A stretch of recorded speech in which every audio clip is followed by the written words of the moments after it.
မင်္ဂလာပါခင်ဗျာကျွန်တော်တို့ရဲ့ Night Story Channel လေးကနေပရိသတ်များကိုပြန်လဲလို့ကြိုဆိုလိုက်ပါရစေခင်ဗျာဒီကနေ့မှာတော့တင်ဆက်ပေးခြင်းတဲ့အကြောင်းအရာကစာရေးသူတာတီရေးသားထားတဲ့တစီတွေနေတဲ့အိမ်ဆိုတဲ့ဇာတ်လမ်းလေးပဲဖြစ်ပါတယ်ခင်ဗျာဇာတ်လမ်းလေးကိုနားမစင်ခင်မှာပဲကျွန်တော်တို့ရဲ့ Channel လေးကို Like and Subscribe လေးလုပ်ခဲ့ပါအောင်လို့တောင်းဆိုရင်းနဲ့ပဲဇာတ်လမ်းလေးကိုစတင်လိုက်ပါရစေခင်ဗျာကျွန်တော်ကတော့တင်ဆက်သူတော်စင်ပဲဖြစ်ပါတယ်ဥပထုံးခေါ်လို့ကျုပ်လိုက်သွားတာဗျို့ဒီကလိုင်ဆိုတဲ့ရွာကျုပ်တို့ထနောင်းဝုံးနဲ့တော့အတော်ကလေးလမ်းသားဗျဒီကလိုင်ကကိုပါထုံးတို့အမျိုးတွေရှင်ပြူဖိတ်လို့သွားရတာပေါ့ဗျာအသွားကတော့ဟုတ်သားဗျဒီကလိုင်မှာနေတဲ့ကိုပါထုံးတို့ဘာထွေးတို့ကလဲနဲ့လာခေါ်တာလေအဲ့ဒါနဲ့ကစုံလာဆိုတော့လေရာသီဥတို့ကပူတာပေါ့ဗျာကျုပ်တို့အညာသားတွေပြောလို့ရှိတာပဲဗျာတကူးကစုံဆွတ်ဆွတ်ခုံဆိုတာလေတကယ်ကိုဆွဆွခုံရတာပေါ့ဗျာပူချက်ကတော့ကန်းကုံရောဗျို့ရင်ချောင်းတွေမှာလည်းရေကိုခန်းလို့ဗျကျုပ်တို့အသွားမှာပဲထီးကလိုင်မရောက်ခင်ရင်ချောင်းတစ်ချောင်းကိုပြတ်သွားရတာဗျနွားခြေထောက်တွေရေဆွတ်ရုံရှိတာဗျို့ဥပထွန်းတော့ကတော့လဲကိုရင်ချောင်းနဲ့တန်းမုံချပြီးဟိုဘက်ကန်းကိုရောက်တော့လဲကန်းပေါ်တန်းတက်သွားရတာဗျဘလောက်မှမကြလိုက်ဘူးထီးကလိုင်ကိုရောက်သွားရောဗျို့ကျုပ်ကထီးကလိုင်ကိုတခါမှရောက်ဘူးတာမဟုတ်ဘူးဗျအခုရောက်သွားတော့ကျုပ်တော်တော်လေးသဘောကျသွားတယ်ဗျို့ထီးကလိုင်ကလွတ်ตาရတာဗျရွာပြင်ကထန်းတော်တွေကလည်းညို့နေတာဗျို့ထီးကလိုင်ကထရဲချက်တဲ့ရွာလေးဗျထညက်ကလည်းမျိုးစုံအောင်ထွက်တာဗျတဘိုးစားမလားဇီးထညက်စားမလားပေါက်ပေါက်နဲ့စုပ်ထားတဲ့ထညက်စုပ်မလားအုံထညက်စားမလားစုံချက်ပဲဗျထီးကလိုင်ဇီးရောကလည်းလွတ်ကောင်းတာဗျဇီးပေါင်းကလည်းလှုပ်သေးတယ်အဲ့ဒီတော့ရွာကစီးပွားရေးလွတ်ကောင်းတာပေါ့ဗျာနန်ရောပဲရောထညက်ရောဆိုတော့ဝင်ငွေကိုမှန်နေရပေါ့ဗျာထီးကလိုင်နောက်ကျောမှာအလေရိုးမာကြီးကလည်းကတ်နေရဗျ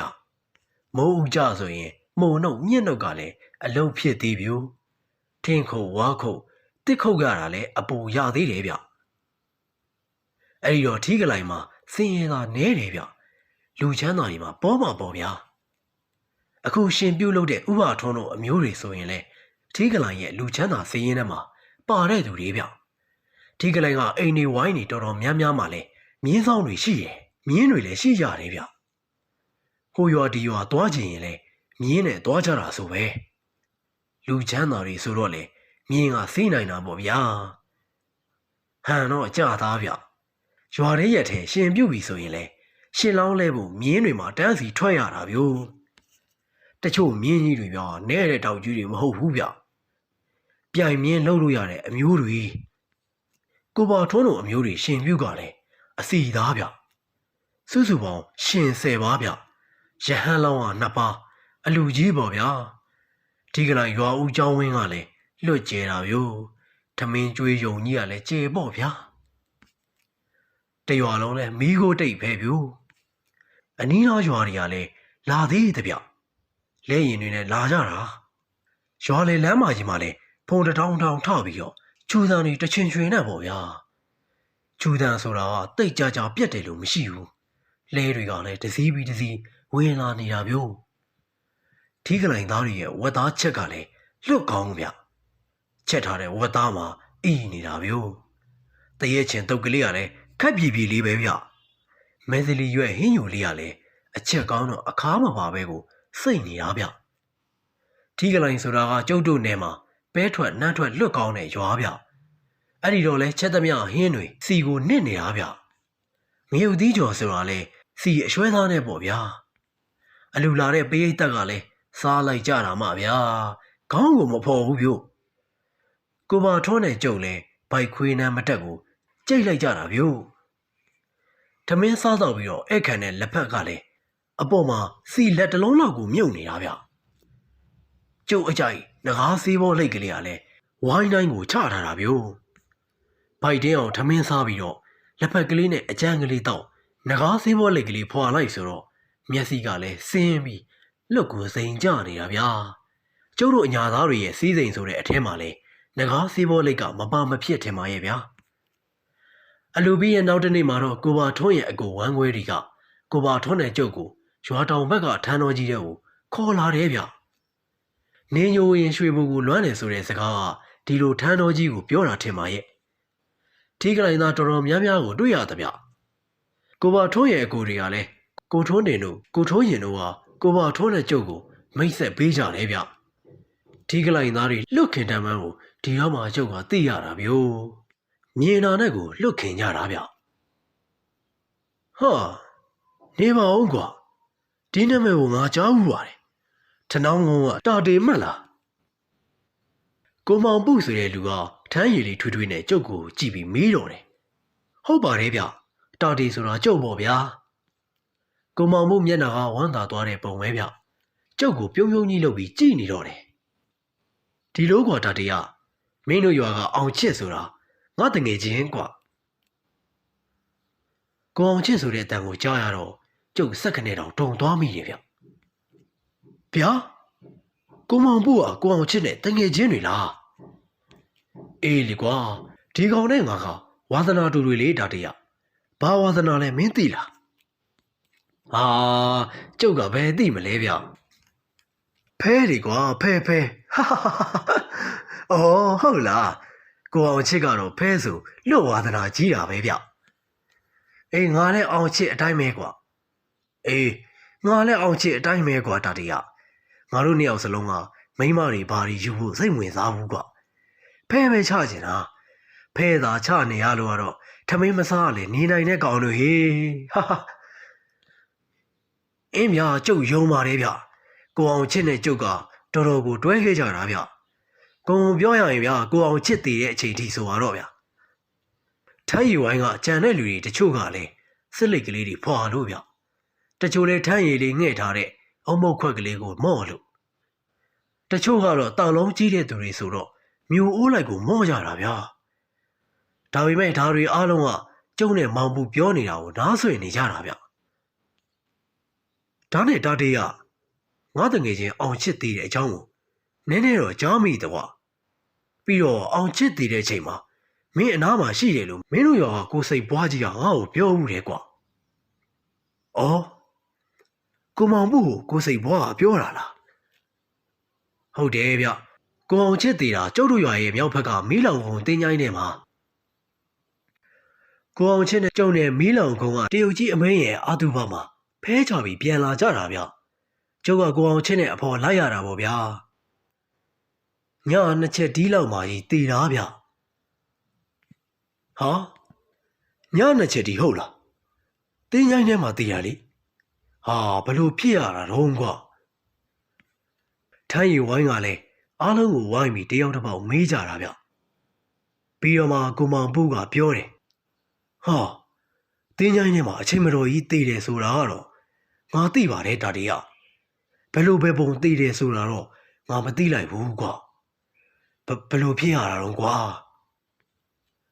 ကျုပ်လည်းအဲ့ဒီအကြောင်းကိုမပြောချင်ပေမဲ့သူတို့ကတိတ်သိချင်နေကြတာဆိုတော့လေပြောရတာပေါ့ဗျာပိုးထီတာနေမှာပေါ့မောင်မှုရကိုအောင်ဆိုတဲ့သူကသူ့ထင်ကြီးကိုဝင်ပြောတယ်ဟာပိုးထီတာမဟုတ်ဘူးဗျအသက်ခံရတာဟာအသက်ခံရတာဟုတ်လားဟာဒါဆိုဘယ်သူတက်တယ်ဆိုတော့မင်းသိမှာပေါ့တာတီရဲကိုမင်းမပြောဘူးလားကျုပ်ကလည်းသူတို့ကိုခေါင်းခါပြလိုက်တယ်သူတို့ကတော့ကျုပ်ဘာပြောမှာတော့ဆိုတာကိုစိတ်ဝင်စားနေကြတာဗျသိတာပေါ့ဗျာကိုအောင်ချစ်ကိုမဖဲဝါကတတ်တာဟေးမဖဲဝါဟုတ်လားအားလုံးကတအံ့တော်နဲ့ကျုပ်ကိုကြည့်နေကြတယ်တချို့ကတော့ဟုတ်ပါမလားဆိုတဲ့အကြည့်နဲ့ပေါ့ဗျာ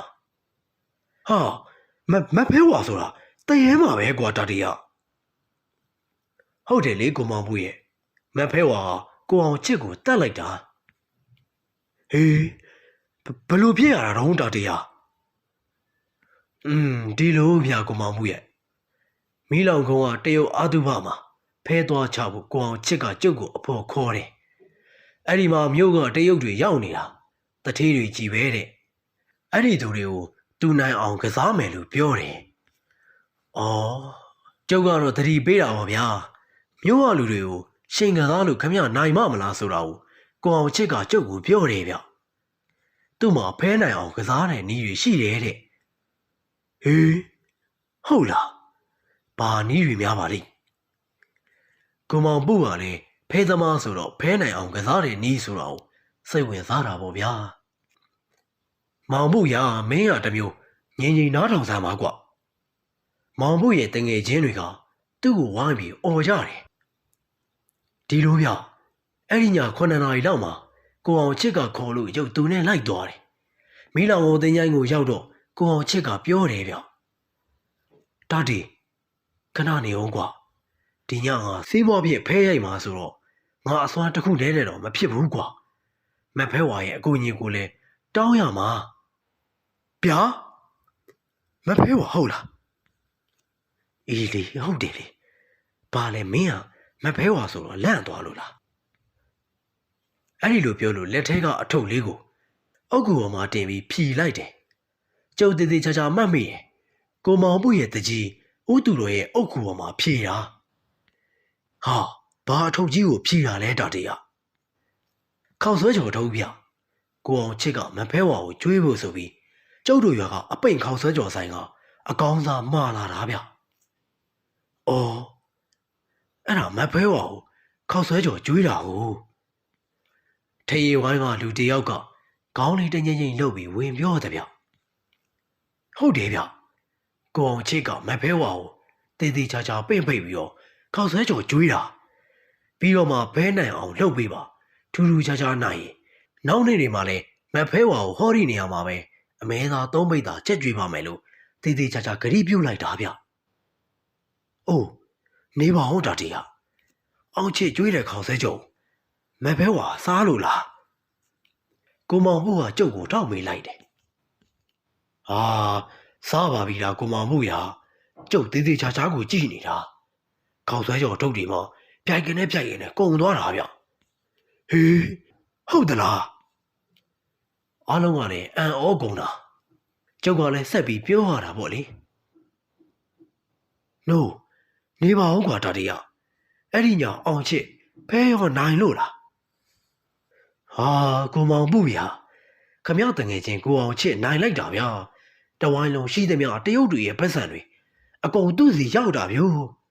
နာယူတွေလက်စွပ်တွေအကုန်ရောက်လာတာဗျရန်ကုန်ကလာတဲ့တရုတ်တွေဆိုတာခါကိုခါစားပဲကြံတော့တာဗျဟာဒါဆိုရင်မဖဲဝါအောင်ချစ်ကိုတကယ်ကူညီတာပေါ့ကွာတာတီးရအိုးကူညီတာပါဗျာအဲ့ဒီညကျုပ်အိမ်ပြန်တော့ကျုပ်မကိုအောင်ချစ်နိုင်ထားတဲ့ငွေတုပ်ကြီးကိုထမ်းလိုက်ရတာမပြောနဲ့ဗျာဟာထမ်းရီဝိုင်းတစ်ခုလုံးစိတ်ဝင်စားနေကြတာထမ်းရီတောင်ထပ်မတောက်နိုင်ကြတော့အေးအဲ့ဒီတော့အောင်ချစ်ကမဖဲဝါအမဲသား3ပိတ်သာကျွေးရောလားကွမောင်ပုကသူ့တငယ်ချင်းအကြောင်းကိုတော်တော်ကိုသိကျင်နေပုံရတယ်ကျုပ်ကအဲ့ဒီနေရာရောက်တော့အလိုလိုတပြင်းချလိုက်မိတယ်ဟုတ်ပါဗျာအဲ့ဒီမှာပြဿနာကစတော့တာပေါ့ဗျာဟေးဘယ်လိုဖြစ်ရပြန်တာတော့သူ့ကိုဒီလောက်တီးတီးတာတာကြီးလှုပ်ပေးတာပဲကွာသူ့ဂရီအတိုင်းကျွေးရမှာပေါ့ကွာကိုအောင်ချစ်ကကျွေးဖို့တော့လှုပ်တယ်ဗျမြို့ကိုလူလွတ်ပြီးအမဲသားဝယ်ခိုင်းတယ်ဒါပေမဲ့အမဲသားကရမလာဘူးဗျာဟာကိုမောင်ပုကလည်းတော်တော်အံ့ဩသွားတယ်ကိုအောင်ဆိုတဲ့လူကဝင်ပြောသေးတယ်ဟာဝယ်မရရင်လည်းတောင်းပန်ထားပြီးရတဲ့နေ့သွားကြွရင်ရမှာပေါ့ကွာအေးဗျာကိုအောင်ချစ်ကဒီလိုမလုပ်ဘူးဗျဖဲနိုင်တာမဖဲဝါလှုပ်ပြီးထားတာဟုတ်ချင်မှလည်းဟုတ်မှာပေါ့ဗျာတဲ့သူအစွမ်းနဲ့သူနိုင်တာဖြစ်ချင်လည်းဖြစ်မှာပေါ့လို့ကျုပ်ကိုပြောသေးတယ်ဗျမဖဲဝါကိုဒီလောက်ကြောက်နေရသလားလို့ပေါ့ဗျာအဲ့ဒီညဖဲသွားချတော့ကိုအောင်ချစ်ရှုံးလိုက်တာမှပပဆက်ဆက်ကိုရှုံးတာမျိုးတလဲမှာကိုမနိုင်တာအေးအရင်ညနိုင်တာတွေကုန်သွားရောလားအာမကုန်ဘူးဗျာကိုမောင်ဘူးရခမရလူကလည်းလူပါပဲအကုန်ပြန်ယူလာတာမဟုတ်ဘူးဗျာဟာဟာဟာကျုပ်ပြောလိုက်တာကိုသဘောကျပြီးဝိုင်းရီနေကြတာဗျာအဲ့ဒါနဲ့ပဲကျုပ်ဆက်ပြောဖြစ်တယ်အဲ့ဒီညမီးလောင်ကုန်းကအပြန်မှာကိုအောင်ချစ်အရက်တော်တော်မူးနေတာဗျလက်ထဲမှာလည်းအရက်ပလင်းကြီးကိုကင်ပြီးလမ်းလျှောက်တောက်လာတာဗျမီးလောင်ကုန်းကတင်းကြိုင်းနဲ့လည်းရောက်ရောဗျာမဖဲဝါကိုဆဲတော့တာပဲ ဟာဆဲတယ်ဟုတ်လားအောင်ချစ်တော်တော်ကိုမှားသွားတာပဲကွာကိုမောင်မှုကလည်းအံ့ဩသွားတယ်ဗျကျုံလည်းမျိုးမျိုးပြောတာပေါ့ဗျာဘယ်လိုပြောလို့မှကိုမရတာဗျလူကလည်းတော်တော်လေးကိုမူးနေပြီလေဗျာကျုပ်ကတော့ဟိတ်ကောင်တာတဲ့မင်းကြောက်ရင်ရှေ့ကသွားနေနဲ့အဲ့ဒီကောင်မနဲ့ငါဒီညစိတ်ရင်းရှင်းမယ်လေဗျာကျုပ်လည်းစိတ်ပြက်သွားတာနဲ့သူအနားကနေထွက်လာခဲ့လိုက်တာခြေလမ်းလေးငါးလမ်းပဲလှမ်းရသေးတယ်ဗျာအုံးဆိုတဲ့အတန်ကြီးကိုကြားလိုက်လို့နောက်ကိုလှည့်ကြည့်လိုက်တာကိုအောင်ချစ်လက်ထဲကအရက်ပလင်းကြီးလွတ်ကြပြီးအရှိကိုဒူးထောက်ကျသွားတယ်ဗျအနောက်မှာလည်းသပင်ဖားရကြီးချထားတယ်မမရက်နေတဲ့မဖဲဝါကြီးဗျအရက်ကြီးကလည်း10ပေလောက်ရှိမယ်ထင်တယ်မျက်လုံးကြီးတွေများဗျာအကျန်းပကံလောက်ကိုရှိမယ်ဗျညီရဲပြီးအယောင်တွေကလည်းတောင်းနေတာဗျဟာအဲ့ဒါဆိုအောင်ချစ်ကဘာဖြစ်သွားတာလဲအဲ့ဒီလိုကိုမပူကကျုပ်ကိုမေးပါတယ်ဘာဖြစ်ရမှာတော့ဗျတွေးတွေအန်တော့တာပေါ့ဗျာဝေါကနေကိုထိုးအန်တာဗျမောက်လျက်ကြီးထိုးလေကျသွားတာဗျာမဖဲဝါကြီးကလည်းပျောက်သွားရောဗျအိုးဖြစ်မဖြစ်ရလေကွာကျုပ်စကားလဲဆုံးတော့ကိုမောင်ပုကတော်တော်လေးကိုစိတ်မကောင်းဖြစ်သွားတာဗျထိုင်ဝိုင်းတစ်ခုလုံးငြိမ်သွားပြီးတွေးနေကြတာဗျလက်ဆော့တတ်တော့မဖဲဝါဆိုတာတကယ်ရှိတာပါလားအဲ့ဒီလိုပြောပြီးကိုမောင်ပုဆိုတဲ့သူကဝင်ပြောဗျာ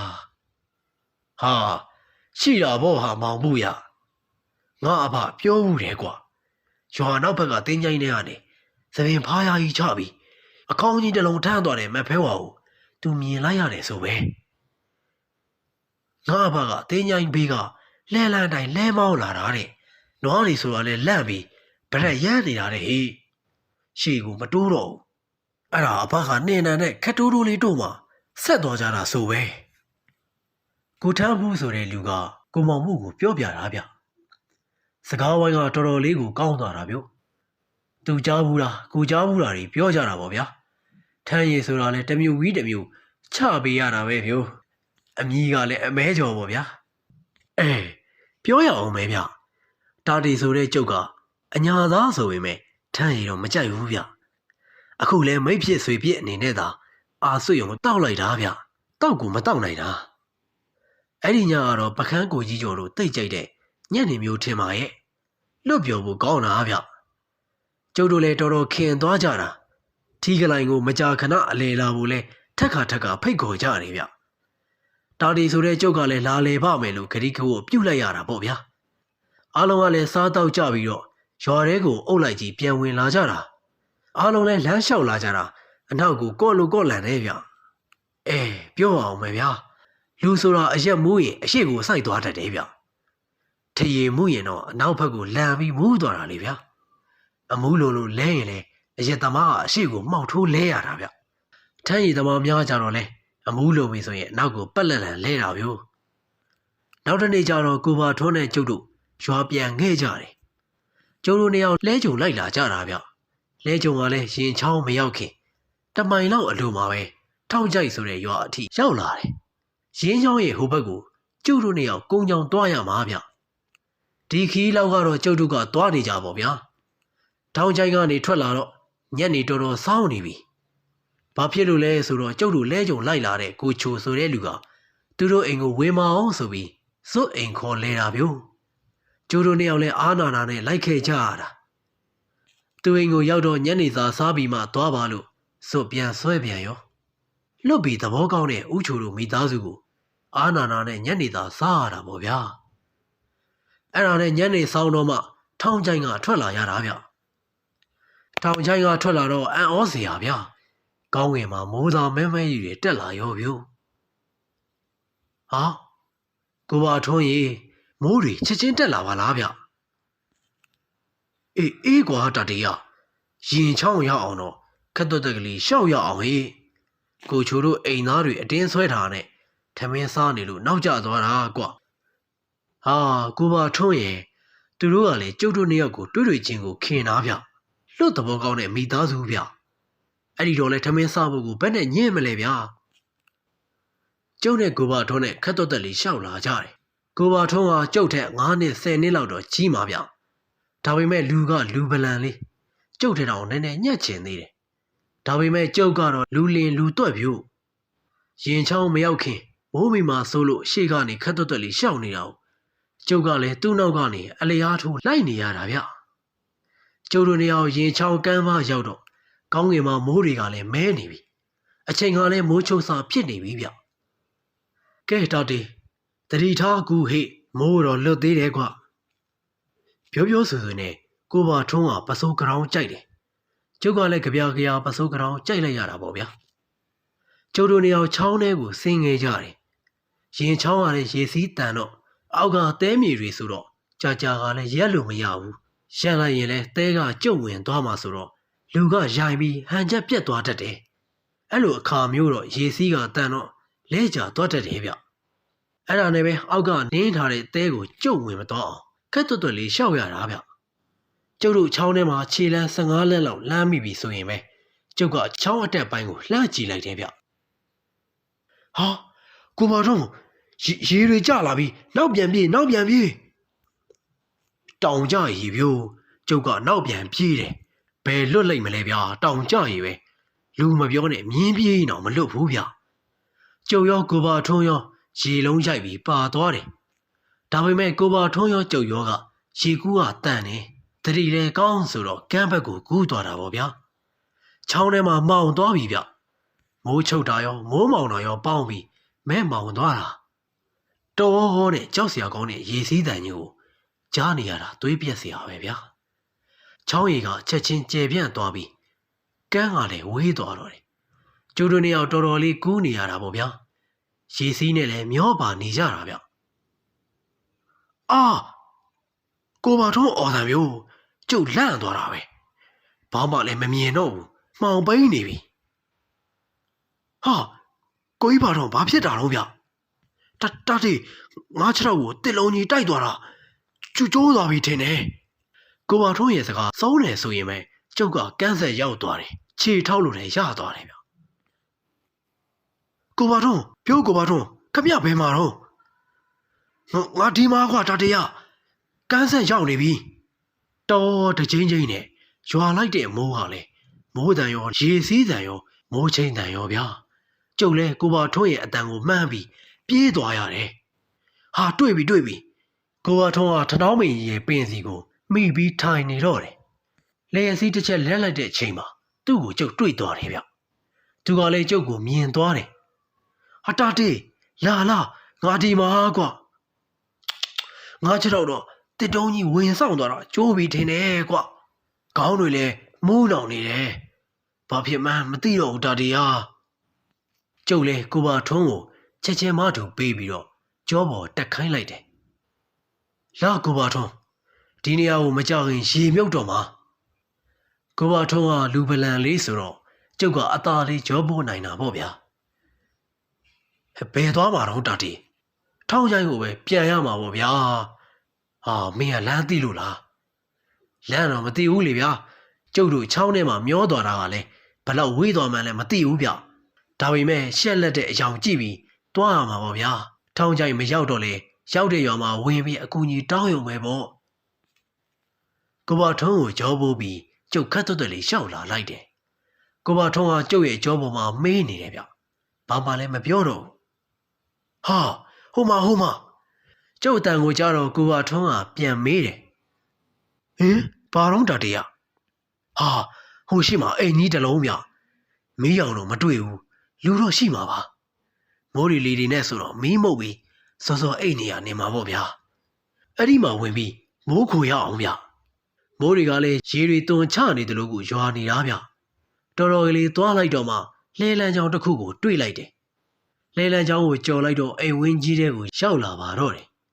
လျှက်စီးတစ်ချက်အလတ်မှာကျုပ်အိမ်ကြီးစီကိုလှမ်းကြည့်လိုက်တော့တကားကြီးပွင့်နေတယ်ဗျခက်ဟာလေးပွင့်နေတာလူရှိမရှိဗျာမိုးတော့ဝင်ခိုးလို့ရပြီဆိုပြီးကျုပ်ဝမ်းသာသွားတယ်ကိုပါထုံးကိုကြောပိုးရင်းနဲ့အိမ်ကြီးရဲ့တကားမကြီးကိုတွန်းဖွင့်လိုက်တယ်အိမ်ကြီးထဲမှာလည်းမဲမောင်နေတာဗျဘာမှကိုမမြင်ရဘူးကျုပ်အိမ်ထဲကိုဝင်သွားလိုက်တယ်တလန်း3လန်းရက်စမ်း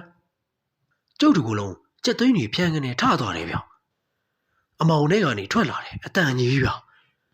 အတန်ကလည်းခက်အောကြီးဗျယောက်ျားကြီးတယောက်ရဲ့အတန်ပဲကိုပါထွန်းကျုပ်ကကိုပါထွန်းကိုခေါ်လိုက်တယ်ကိုပါထွန်းကပြန်မထူးတော့ဘူးကျုပ်ပခုံးပေါ်မှာမိန်ပြီးတော့အိပ်ပျော်နေတာဗျဘာထွန်းငွေစိတ်တက်နေပြီကွအမောင်ထဲကအတန်ကြီးကထပ်ပြီးထွက်လာတယ်ဟာကိုပါထွန်းပိုးထိခံရတာတင်တယ်ကျုပ်တော်တော်လေးကိုစိုးရိမ်သွားမိတယ်ဗျခြေထောက်ကလည်းကျိုးနေတယ်အထဲကိုမြန်မြန်ခေါ်ခဲ့ဒီထဲနောက်ကျရင်တော့တေတော့မှာနော်ဗျာအခုခေါ်ခဲ့ဆိုဘာလုပ်နေရတော့